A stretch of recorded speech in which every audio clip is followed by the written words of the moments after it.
আমরা সকলে জানি আমাদের প্রধান সম্মেলন থেকে 9টি দফা দাবি করা হয়েছে। সেই তাদের অনুরূপ দাবিগুলো আমি তুলে ধরছি।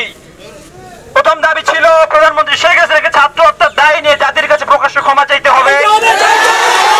দ্বিতীয় দাবি ছিল আইন শৃঙ্খলা রক্ষকের বাহিনী ও আওয়ামী সন্ত্রাসী কর্তৃক ছাত্র হত্যার দায় নিয়ে স্বরাষ্ট্রমন্ত্রী আসাদুজ্জামান খান কামাল, সড়ক পরিবহন সেতুমন্ত্রী ওবায়দুল কাদের, শিক্ষামন্ত্রী মোহসিন চৌধুরী নওফেল, আইনমন্ত্রী আনিসুল হককে মন্ত্রী পরিষদ দল থেকে উদ্ধার করতে হবে। ঢাকা সহ যত জায়গায় শহীদ হয়েছে সেখানকার ডিআইজি, পুলিশ কমিশনার, পুলিশ সহায়তার চাকরি বরখাস্ত করতে হবে। ঢাকা বিশ্ববিদ্যালয়, জাহাঙ্গীরনগর বিশ্ববিদ্যালয়, রাজশাহী বিশ্ববিদ্যালয় ডিসি ও লজ্জাজনক প্রক্টরদের পদত্যাগ করতে হবে। যে পুলিশ সদস্যরা শিক্ষার্থীদের উপর গুলি করেছে, ছাত্রলীগ, যুবলীগ সহ যে সকল সন্ত্রাসীরা শিক্ষার্থীদের উপর নৃশংস হামলা পরিচালনা করেছে এবং পরিচালনায় নির্দেশ দিয়েছে, তাদের আটক করে এবং হত্যা মামলা দায়ের করে দ্রুত সময়ের মধ্যে গ্রেফতার করতে হবে।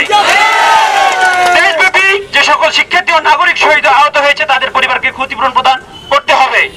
ঢাকা বিশ্ববিদ্যালয়, জাহাঙ্গীরনগর, চট্টগ্রাম, রাজশাহী বিশ্ববিদ্যালয় সকল শিক্ষা প্রতিষ্ঠানে ছাত্রলীগ এবং সন্ত্রাসী সংগঠন সহ দলীয় লেজুর ভিত্তিক রাজনীতি নিষিদ্ধ করে ছাত্র সংসদকে কার্যকর করে একটি নিরাপত্তা ব্যবস্থা চালু করতে হবে।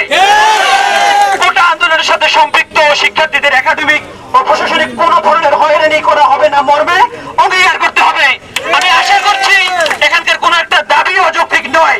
এই দাবিগুলো পূরণ হওয়া না পর্যন্ত আমাদের ছাত্র সমাজ পথে ছিল, রক্ত দিয়েছে, আরো দিবে এবং সেই পর্যন্ত আমরা থাকবো।